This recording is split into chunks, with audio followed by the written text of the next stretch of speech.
Salutations le plus fraternelles à tous les amis de la MAT. Salutations le plus fraternel à tous les sympathisants de la MAT. Merci à tous les amis qui nous suivent, de près ou de loin, les amis qui nous écrivent, qui nous appellent de partout dans le monde. Merci pour votre assistance. Et à tous ceux-là qui se sont abonnés dans la MAT officielle. Et à ceux-là qui vont nous rejoindre dans la grande famille de la MAT officielle, c'est-à-dire qui vont s'abonner lorsque la paix qui surpasse toute intelligence. Gardez vos cœurs ainsi que vos pensées et que la bénédiction de Nombre 627, je paraphrase. C'est ainsi vous mettrez mon nom sur mon peuple et je les bénirai. Que la bénédiction d'en haut ainsi qu'en d'en bas découle de vos vies. Merci pour votre soutien. Merci pour vos assistances de près ou de loin. Restez branchés et connectés dans la MAT officielle. Faites-nous confiance. Continuez à vous abonner, partagez nos vidéos et nous ne cesserons jamais de vous être si reconnaissants. Merci à tous les amis. Et une fois de plus encore, bienvenue dans la MAT officielle. Bien-aimés, aujourd'hui encore, nous allons partager. C'est pour nous un grand jour où nous allons nous entretenir encore pendant un petit moment avec nos frères. Voilà. Je sais que vous êtes là nombreux à nous suivre. Plein succès de là où vous êtes, voyez. Il y en a d'autres qui sont en train de festoyer, il y en a d'autres qui sont, je ne sais pas moi quoi, mais chacun est en train soit de faire quelque chose. Et tout ce que je peux demander, c'est que la paix puisse combler vos cœurs. Peu n'importe la situation qui vous est arrivée, peu n'importe les circonstances, peu n'importe les moments, qu'il soit un moment de la joie ou un moment de la tristesse, mais que la paix soit au centre de tout ce que vous êtes en train de raconter à ce net moment, de tout ce que vous êtes en train de faire à ce net moment, que la paix soit au centre. Merci à tous les amis de la MAT. Bien-aimés, c'était pour nous aussi un grand jour de parler aussi des élections en RD Congo. Enfin, voyez, après tant de jours, et la commission électorale, la CENI a décidé de publier provisoirement les élections de la RD Congo. Nous allons un peu voir les images de la publication des résultats et nous allons revenir juste après pour commenter un peu. Donc, regardez un peu ce qu'a été la publication des résultats. Suivons. Titre provisoire, le candidat numéro 20, M. Félix Antoine Tshisekedi Tshilombo. La victoire de Félix Tshisekedi ne faisait pas de doute, tant son avance était grande dans les résultats donnés par la CENI les jours précédents. Ce dimanche 31 décembre, Denis Kadima, le président de la commission électorale, l'a confirmé au terme d'une longue énumération de résultats et de pourcentages. Le président sortant est donc réélu avec 73,34% des voix. Une victoire toujours provisoire selon les termes officiels, puisqu'elle doit encore être confirmée par la Cour constitutionnelle. Pour cette annonce, la CENI avait organisé une cérémonie officielle en direct à la télévision nationale, une manière de répondre aux critiques qui s'étaient exprimées lors de la journée de vote, qualifiée de chaotique par l'opposition. Dans les résultats, en numéro 2 arrive Moïse Katumbi qui obtient 18,08% et en 3, Martin Fayoulou, candidat malheureux à la présidentielle de 2018 avec 5,33% des voix. Peu après cette proclamation, le gagnant, arrivé un peu plus tôt au siège de son parti, a pris la parole pour remercier les électeurs. Mes très chers compatriotes, ce 20 décembre 2023 a consacré envers et contre tout, sauf votre patriotisme, votre détermination et votre foi en le devenir de notre nation, le rendez-vous de la réaffirmation de notre identité et de notre fierté d'appartenir à ce beau pays, la République démocratique du Congo. Mais cette victoire était tellement prévue que dès le matin, elle était contestée par l'opposition. 9 candidats ont rejeté ce qu'ils appellent un simulacre. Donc pour nous, nous n'avons pas assisté à des élections. Donc il faut refaire ces élections. Et ce groupe d'opposants demande à la population de protester massivement dans la rue. Une situation redoutée par le pouvoir, il a déjà interdit un premier meeting mercredi. Les résultats sont désormais connus, mais l'incertitude demeure sur la réaction de la population dans les jours qui viennent.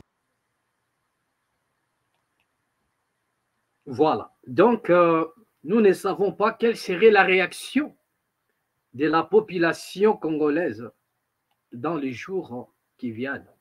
Voilà. Donc, c'était, excusez-moi, c'était là la publication de la CENI, les élections, bon voilà, des élections à la présidentielle. Le président Félix Tshisekedi vient de le remporter. Et ça doit être, c'est vraiment ça, c'est historique, bien aimé, franchement. Car c'est pour la première fois, je ne sais pas, peut-être après Mobutu, peut-être, hein, c'est pour la première fois qu'il y ait des élections au Congo et que le président puisse remporter les élections avec 73. Vous comprenez, souvent, il nage dans des 50. Vous voyez, mais aujourd'hui, c'était plus fort. Et la question aussi que, voilà, il y a un ami qui, il y a quelqu'un qui écrit en disant, pourquoi est-ce que le, pourquoi est-ce que le président sortant, pourquoi est-ce que le président sortant qui organise des élections et ne perd jamais, qu'il travaille bien ou qu'il travaille à mal, ne perd jamais. Bon, voilà. Ça, c'est un auditeur, bon, voilà, qui écrit cela. Bon, moi, je ne sais pas pourquoi est-ce qu'il ne perd jamais. Vous voyez, c'est aussi un bon constat. C'est-à-dire un président de la République qui travaille bien, qui ne travaille pas bien. Mais lorsqu'ils organisent les élections pour la première tour, et non pour la première fois, et si cet homme est encore dans son premier mandat, jamais il a perdu voilà, jamais il perd. Hein, en Afrique, souvent, donc c'est un bon constat que cet ami a fait. C'est-à-dire que le président ne perd jamais, surtout lorsqu'il est dans son premier mandat et qu'il arrive à organiser les élections, il ne perd jamais les élections. Bon, moi, je ne sais pas comment te répondre, mais c'est un constat que tu as fait. Donc, c'est comme ça se passe. Nous tous, nous constatons. Et voilà. Donc, c'est déjà fait, mais la CENI déclare ceci en disant que c'était des résultats provisoires. Mais laissez-moi vous dire qu'il n'y a rien de provisoire dans tout ça. C'est ce qui est vrai. Il n'y a rien de provisoire. Parce que pour battre le président de la République, c'est-à-dire il faudrait maintenant avoir plus de 73%. Donc, imaginez un peu l'homme comme Moïse Katumbi qui a 18%, selon la CENI. Pourra-t-il atteindre 75% par quel mécanisme? Vous comprenez? Et plus loin encore, monsieur Fayulu qui a 5% aujourd'hui, par quelle magie pourra-t-il encore atteindre les 74 ou 75% et afin de battre le président de la République? Donc, on comprenait déjà que c'est déjà fait, c'est déjà bouclé. Et M. Félix Tshisekedi est élu et réélu président de la République.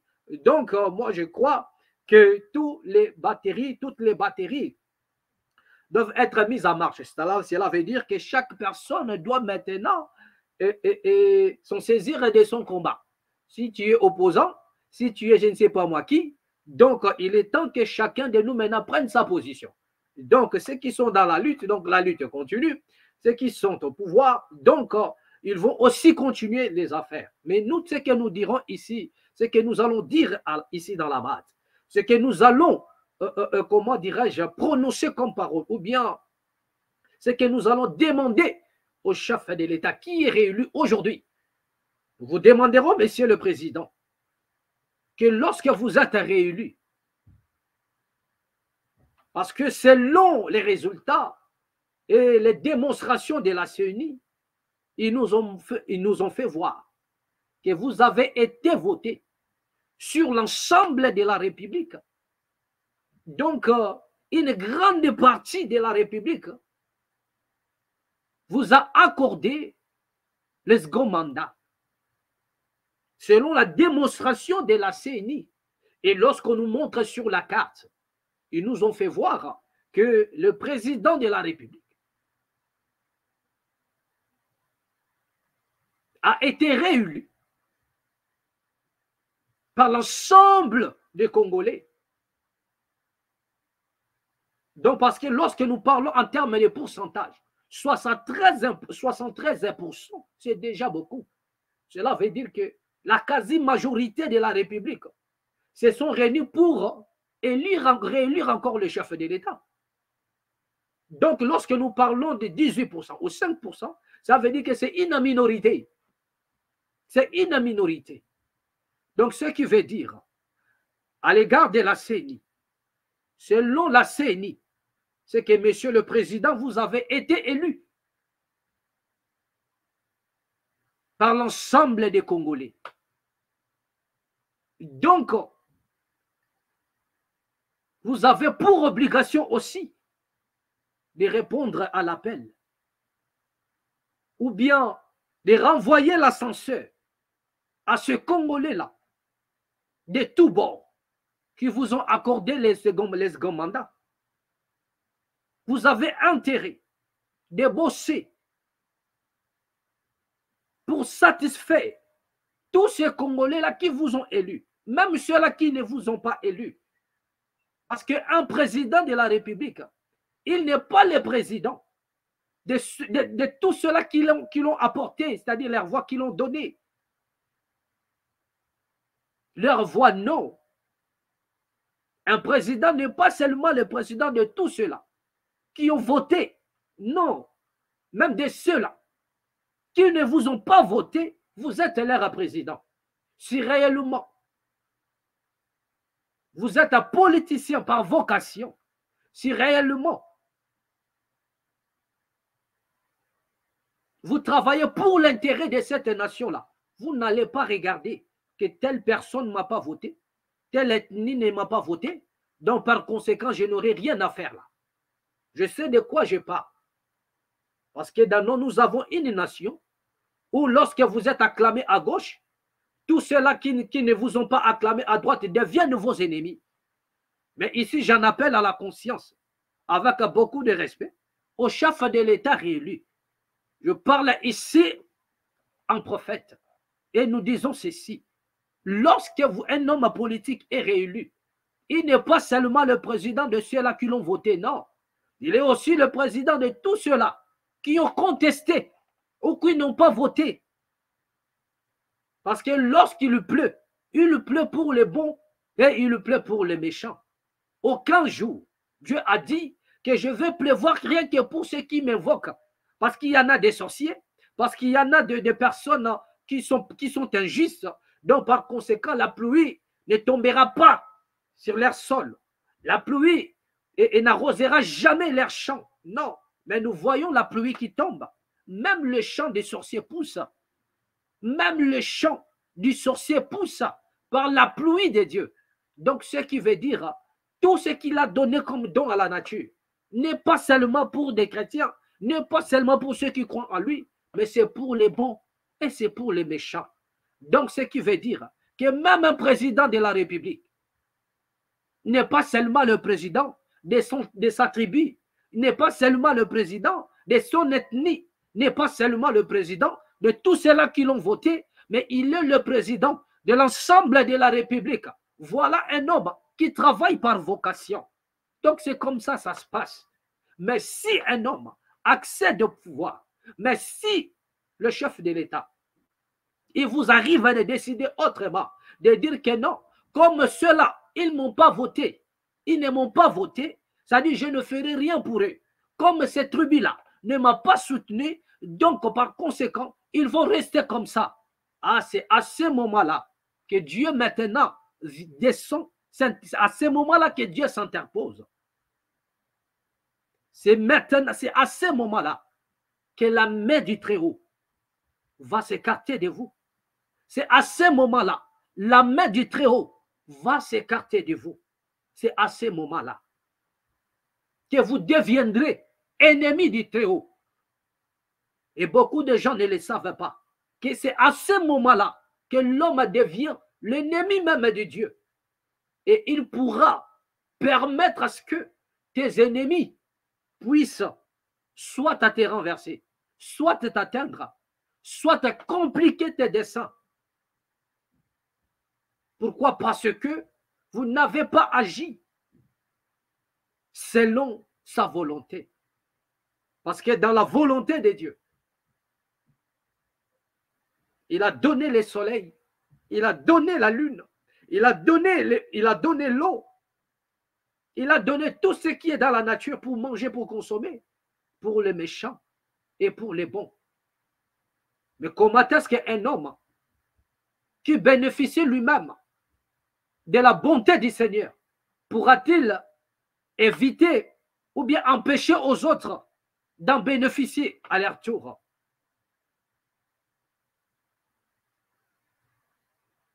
Donc, nous disons humblement à Monsieur le Président de la République de bosser. Si cela lui sera possible pour l'ensemble de la République, pour l'intérêt de la nation. Ne privez pas aux uns au détriment des autres. Vous avez intérêt de servir les Congos et les Congolais. Ils ont besoin de quoi? Vous connaissez le besoin majeur de ce peuple-là et vous avez intérêt de répondre à l'appel. Qu'il vous ait voté ou pas, ou non, mais vous avez intérêt, par la vocation que vous avez, comme étant un homme politique, de répondre à leurs besoins, de satisfaire leurs demandes, qu'ils soient de la diaspora, ou bien qu'ils soient du Congo RDC, du Nord, du Sud, de l'Est ou l'Ouest. Vous avez intérêt, messieurs les présidents, de répondre à cet appel. C'est alors que le Très-Haut vous viendra en aide. Peu importe ce qui pourra se passer, vous bénéficierez au moins de la faveur divine. Pourquoi? Parce que vous avez porté le soutien aux plus démunis. Vous avez apporté le soutien à tout ce peuple-là qui sont dans la misère, qui vous ont soutenu ou non. Tel est notre conseil. Telle est notre manière de contribuer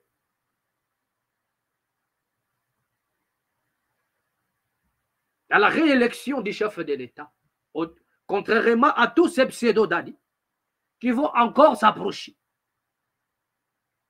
pour chercher c'est-à-dire à quémander, contrairement à tous ces pseudo-dadis qui ne viendront encore que pour sucer le mamelle du chef de l'État. Donc cela veut dire prendre de l'argent et prophétiser des mensonges. Mais je reviens encore en arrière, et ça c'était pour le chef de l'État. Et cela ne concerne pas seulement le chef de l'État du Congo, mais autant qu'ils sont, ça dit tous les chefs de l'État de l'Afrique. Vous avez intérêt d'œuvrer pour la population. Vous avez intérêt d'œuvrer pour l'Afrique, en vrai. Et je reviens un peu en arrière, comme je disais donc, pour dire, ça fait quelques jours, nous avons ici annoncé dans la masse que les élections du 2023, c'est ce qui va déterminer quel serait l'avenir du Congo pour l'année 2024 et ainsi de suite. Et nous croyons réellement que ces élections-là vont déterminer quel sera l'avenir du Congo. Si le Congo va connaître du succès, ce serait l'impact ou bien les résultats de ces élections. Si le Congo va sombrer demain, sachez-le bien, ce serait aussi la conséquence de ces élections qui sembleraient être pour les uns chaotiques et pour les autres normales. Les élections à succès pour les autres, mais pour les uns chaotiques. Nous avons parlé au conditionnel, je crois que ça passe bien.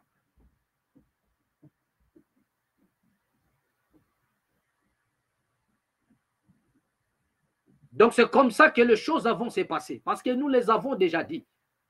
Et nous avons dit ceci avant que cela n'arrive, nous vous le prédisons, que ce sont les élections de Kadima qui vont déterminer quel serait l'avenir, les lendemains du Congo, en 2024 et aux années à venir. Et au cas contraire, nous allons assister à des moments terribles. Au cas contraire, nous allons assister à des moments terribles où les sangs versés injustement vont réclamer justice. Où les sangs versés injustement vont réclamer justice. Les sangs versés depuis les indépendances jusqu'à nos jours vont réclamer justice.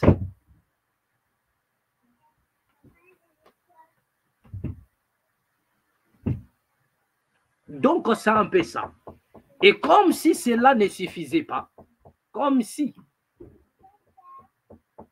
cela ne suffisait pas. Donc, comme si cela ne suffisait pas, comme je disais tantôt, nous allons maintenant encore revenir en arrière, parler un peu des Dadi, parce qu'autrefois nous avons parlé. Nous avons parlé de Laurent Dallot, y compris toute sa bande-là de pseudo-prophètes. Et lorsque nous avons fait notre démonstration, nous avons dit ceci, c'est que nous refusons de vous traiter de faux prophètes. Parce qu'en réalité, vous n'êtes pas des prophètes, c'est ça. Donc, à la lumière de la parole, on ne peut pas vous traiter de faux prophètes. Parce que dans la Bible, lorsqu'on parle d'un faux prophète, il est prophète, mais il est faux.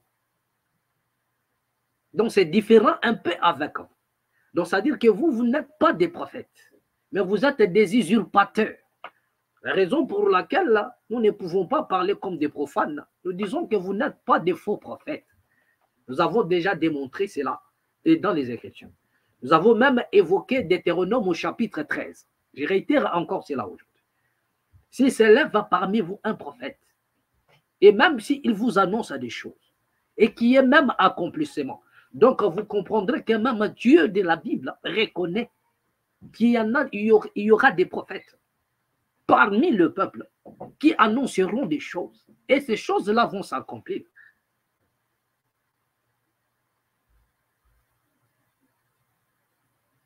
Mais par là, vous comprendrez qu'il y aura des prophètes. Mais la seule différence est que ces prophètes-là ne seraient pas mandatés par le Dieu d'Israël. Voilà. Nous avons cité les cas des prophètes d'Astarté. Le prophète a des balles. Ce sont des prophètes, mais qui ne sont pas dans l'ordre de l'Éternel Dieu d'Israël.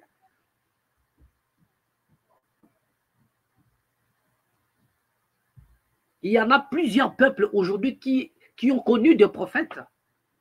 Il y a eu plusieurs prophéties qui se sont réalisées, mais qui ne sont pas forcément des prophéties venant des prophètes de Dieu d'Israël. Nous avons des prophéties des peuples mayas qui ont fait des prophéties et il y a eu même des accomplissements dans l'histoire.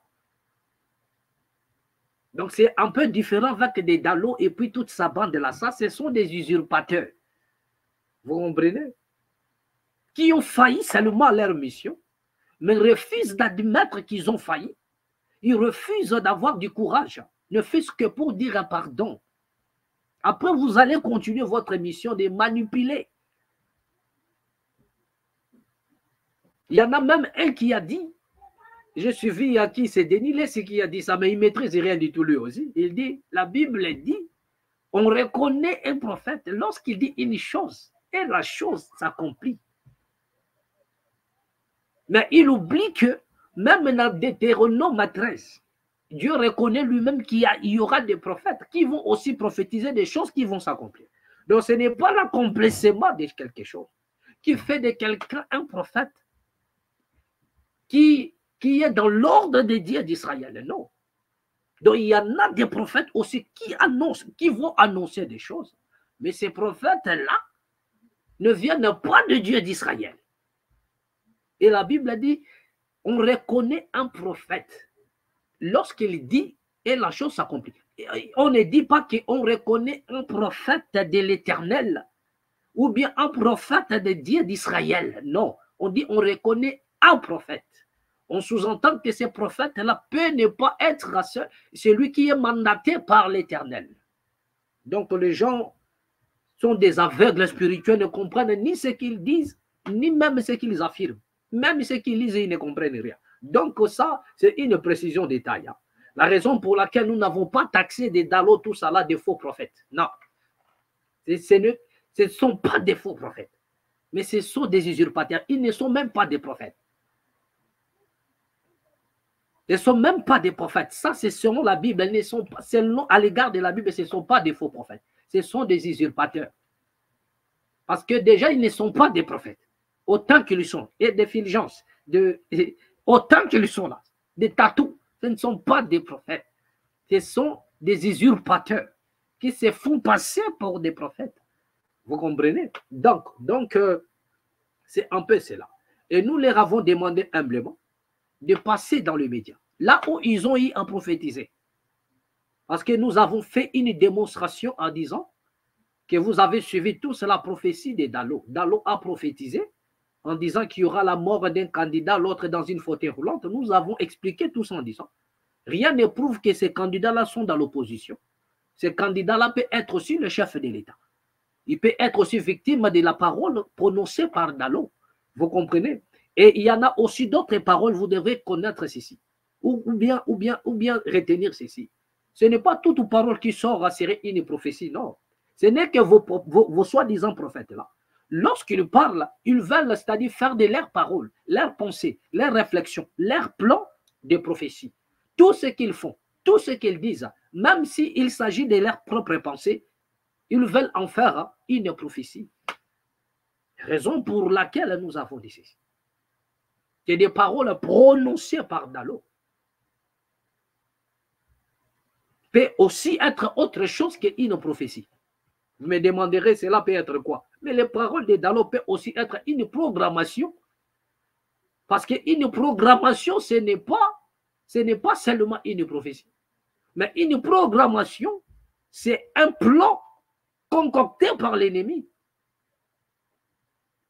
Une programmation, cela veut dire que c'est un plan. Les gens se sont décidés de faire telle chose. Et peut-être il y a eu fuite. Et la nouvelle est parvenue jusqu'aux oreilles de Dalo. Ou soit aussi, il a eu à assister quelque part dans un conseil, dans une réunion secrète, où on planifiait la mort de quelqu'un. Je ne dis pas qu'il a fait ça. Nous sommes en train d'étaler un peu l'intelligence, d'expliquer un peu de choses pour que les gens comprennent. C'est-à-dire, nous sommes en train d'élargir un peu la connaissance. Hein. Nous ne disons pas que c'est ça. Je suis relatif. Je ne suis pas absolu dans ce que je dis. Donc, cela ne peut ou ne pas être aussi une prophétie, mais une programmation. Un plan mis en place par des ennemis de la République. Et il y a eu une fuite. Il y a eu peut-être une fuite. Et cela est arrivé aux oreilles soit de Dalo, ou soit aussi, il a eu à assister dans une réunion secrète où l'on planifiait la mort de certains hauts cadres politiques. Donc, nous sommes en train de donner des pistes à tout le monde. Mais qu'à cela ne tienne, nous avons demandé humblement à tous ces pseudo-prédicateurs de venir demander pardon. Dis-moi, c'est à la population qu'ils ont tant manipulé. Ne prenez pas tous vos bandits comme étant c'est-à-dire des moutons. Vous leur manipulez, même à tes simités. Vous n'avez pas le courage de venir demander pardon. Que nous nous sommes trompés. C'est la moindre des choses. Peut-être vous n'avez pas compris. Si cela est une prophétie réellement, peut-être vous n'avez pas compris la façon dont Dieu vous a parlé. Donc ça, nous disons ainsi pour être un peu, voilà, pour être gentil envers vous. Peut-être vous n'avez pas compris. Autrefois, c'est-à-dire prochainement, vous comprendrez. Prochainement, vous allez peut-être travailler un peu votre discernement pour comprendre le langage. Qu'est-ce que Dieu voulait me dire? Peut-être vous avez précipité, mais ce n'était pas ça. Dieu ne voulait pas dire ça. Peut-être c'est ça. Donc nous disons un peu pour être gentil, hein, pour ne pas vous matraquer comme les autres. Mais nous vous demanderons humblement de venir demander pardon. C'est la moindre des choses que vous pourriez faire. Demander pardon à cette auguste assemblée, à ce peuple-là que vous avez tant manipulé. Si réellement vous êtes convertis, nés de nouveau, comme vous avez l'habitude de le dire, prévenez et demandez pardon à ce peuple-là. Au cas contraire, vous êtes des agents du diable. Voilà encore l'autre état. Il apparaît comme pour commencer à justifier. Et seulement parce qu'une parole a fait ceci, que vous allez dire, messieurs, on n'a pas besoin de vos justificatifs. On n'a pas besoin de ça. Tout ce que le peuple a besoin, que vous puissiez nous démontrer réellement les fruits de l'esprit, l'humilité, que vous puissiez passer au moins devant ce peuple-là et leur dire que voilà, nous nous sommes trompés et les choses ne se sont pas passées comme a prévu. Vous voyez? Parce que nous avons signalé ici qu'il y a eu un monsieur, c'est-à-dire que le président de l'Assemblée du Sénat, qui avait déjà réuni des pasteurs pour leur dire qu'il n'y aura pas des élections. Mais il appartenait à chaque pasteur de chercher de quelle manière pourra-t-il balancer le message pour apaiser les esprits. Mais les choses, au jour le jour, les choses changent les trajectoires. Et vous avez précipité pour dire des choses et voilà, tout a capoté encore. Et cela fait de vous, pour les uns, des faux prophètes. Mais nous, nous sommes gentils. Nous disons que vous êtes des usurpateurs. Vous vous êtes trompés. Donc, un homme peut se tromper aussi. Mais reconnaissez au moins cela et revenez auprès de ce peuple-là et demandez pardon et ils vont vous les pardonner. C'est tout. Si réellement vous êtes né de nouveau, vous avez les fruits de l'esprit, c'est la moindre des choses qu'un enfant de Dieu peut faire. C'est demander pardon. Cela ne change rien.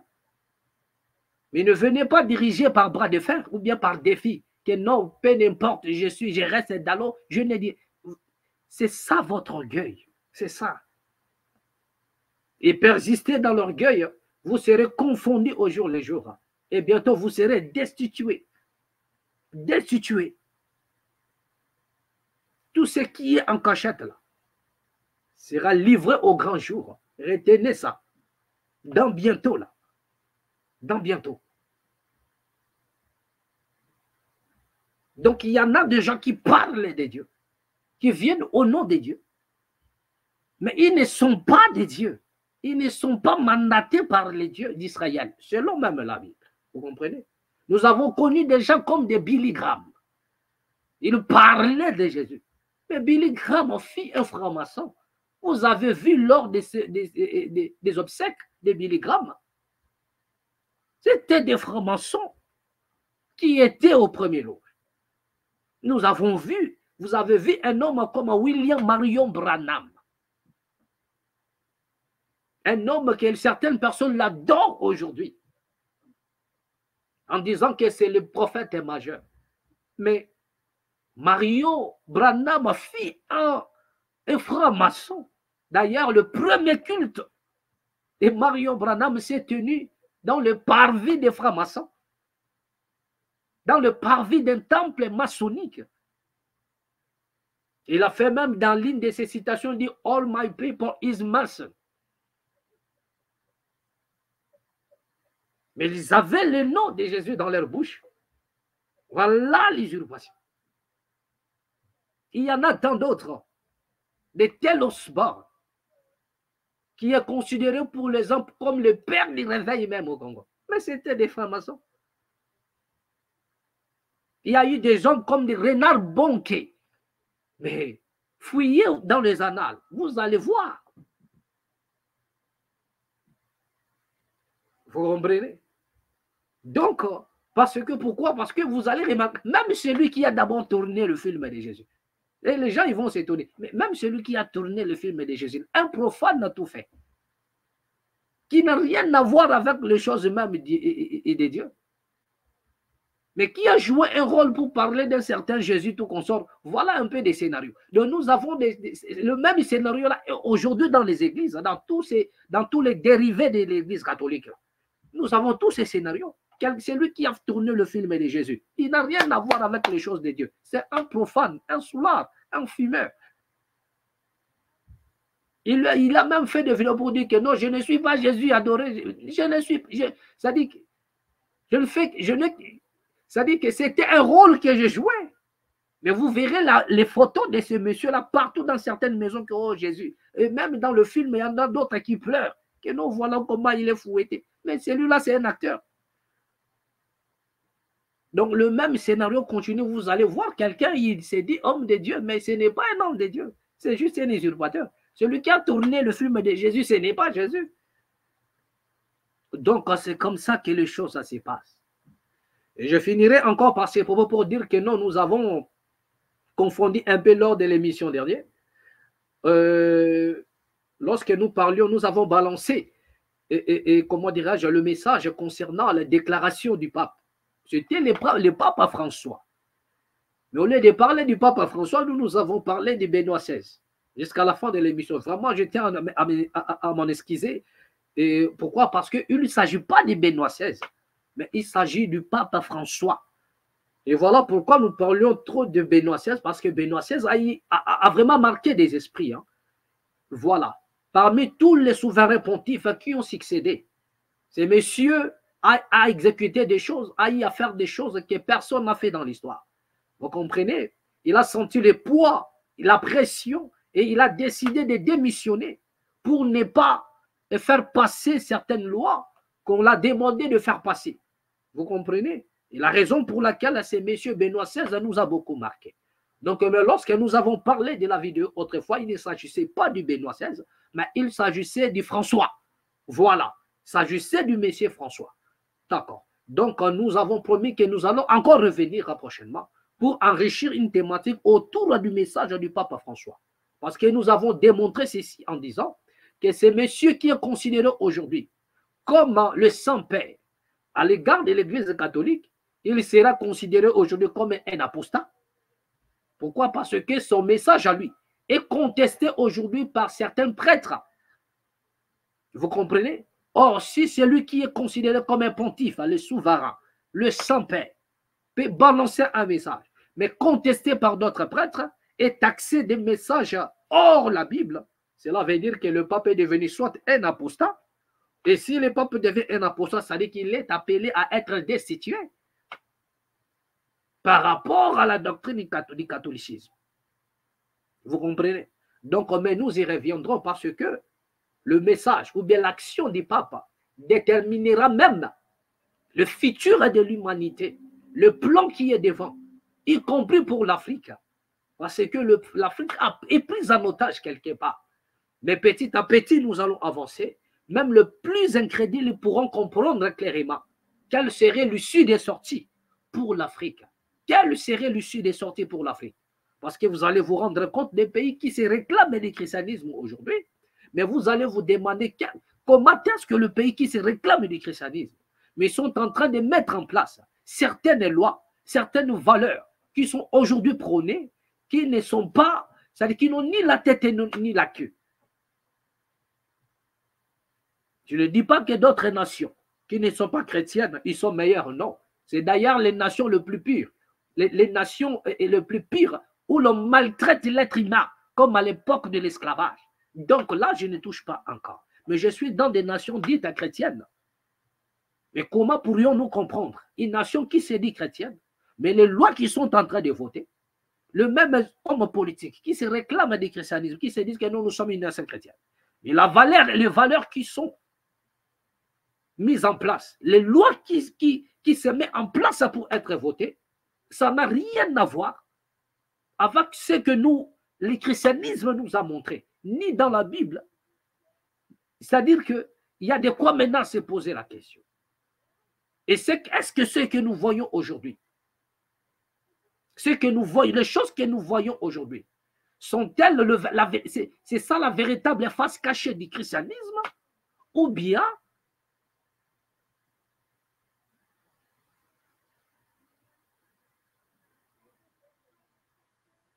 c'est une force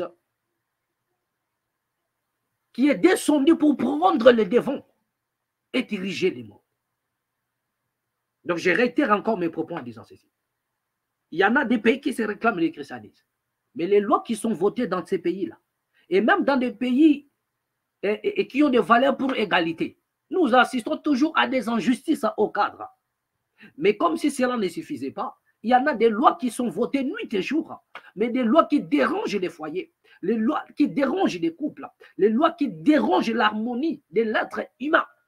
Et nous nous posons maintenant la question pour savoir, c'est à quoi nous assistons aujourd'hui dans des pays dits chrétiens.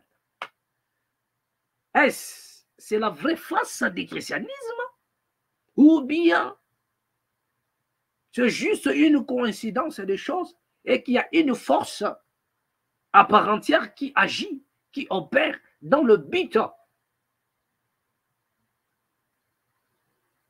de faire tomber le vrai valeur. Parce que le même dirigeant qui dit que nous sommes un pays chrétien, mais ce sont eux qui votent les lois. Mais lorsqu'ils votent ce genre de lois, ne regardent-ils pas la Bible? Qu'est-ce que la Bible a dit? Ne regardent-ils pas la loi, c'est-à-dire la loi de Dieu? Donc, petit à petit, nous sommes en train de nous acheminer vers une vérité qui va éclairer le monde. Il y aura une vérité qui va éclairer le monde. Vers le soir, la lumière apparaîtra. Et il y a un peuple qui ne sera jamais dans la confusion. Vers le soir, il y a une lumière qui apparaîtra. Vers le temps de la confusion, le temps où nous sommes. Vers le temps de la confusion, où même le pape peut jeter le scandale dans sa propre obédience. La vérité va surgir de quelque part. La raison pour laquelle vous avez intérêt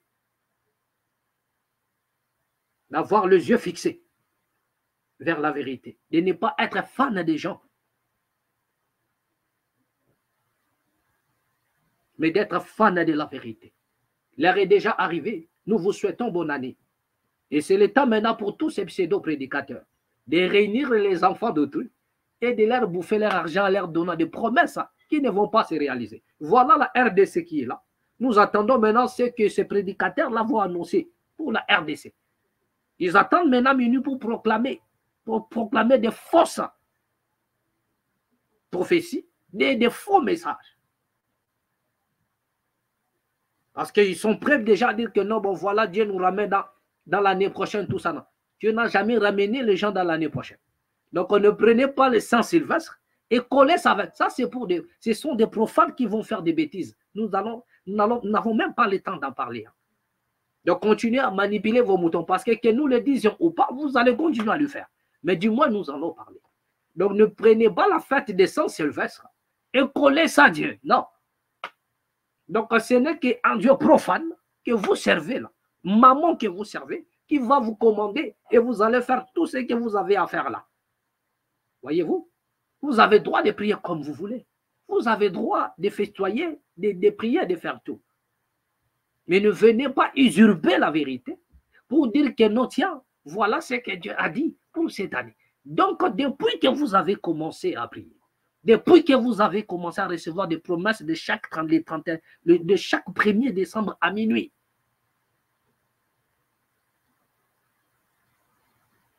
combien se sont-ils accomplis? Combien se sont-ils réalisés? Que dalle. Que dalle. C'est là vous comprendrez, ce n'est juste une manipulation de mauvais goût. Une manipulation. Et c'est pour de faibles d'esprit. Vous comprenez? C'est pour de faibles d'esprit. Et d'ailleurs, vous allez comprendre que le calendrier de Dieu, ce n'est pas le calendrier des hommes. Les 365 jours et 6 jours, tout ça, ça c'est le calendrier romain, le calendrier des hommes.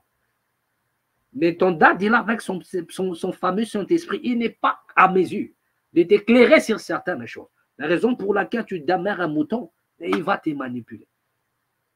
Vous comprenez? Donc il y en a des choses, on le fait parce que nous sommes accoutumés de le faire. Mais n'engagez pas Dieu dans toutes choses pour manipuler, pour voler, pour traquer, pour sucer le billet des banques. Mais bon, voilà. Nous avons un peuple qui préfère être manipulé, qui préfère être volé. Mais bon, voilà. Le temps nous donnera raison. Parce que dans bientôt là, tout ça là va finir. Mais nous viendrons peut-être pour parler des sang sylvestres. Donc, mais cela n'a pas été notre notre message d'aujourd'hui. Comprenez? Et prenez bien soin de vous. Plein succès. Bonne année à tout le monde. Que la paix qui surpasse à toute intelligence.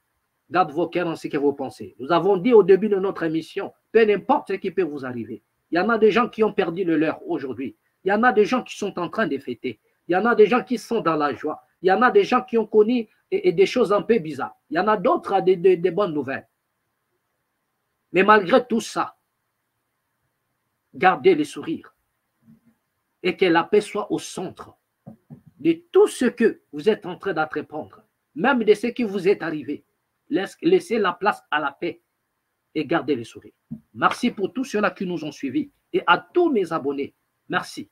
Vous nous avez soutenus. Vous continuerez aussi à nous soutenir encore davantage. Plein succès à tous ceux-là qui font partie de la MAT officielle ou bien qui vont nous rejoindre encore. À nous revoir prochainement et au prochain numéro.